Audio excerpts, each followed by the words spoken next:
Hey everybody, Roger Levin here with a dental practice insight from Levin Group. This one's simple. It's on overhead.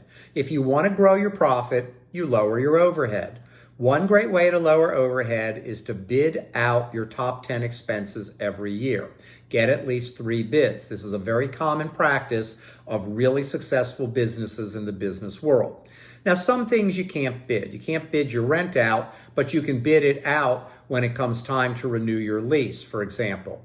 You can bid out supplies, and I'm not saying leave the vendor you work with, but at least know what the market costs really are. Because you might have a relationship, so you've just gone on autopilot. You might not want to think about it, so you go on autopilot. Your current vendor might deliver in 24 hours. Everybody does. So you've gone on autopilot.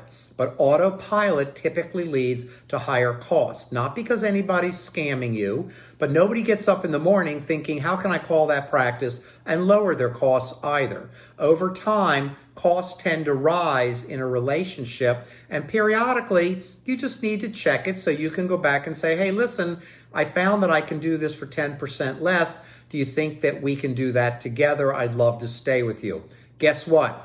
Almost everybody does. Sales representatives have leeway in almost every company. They've got leeway as to what they sell.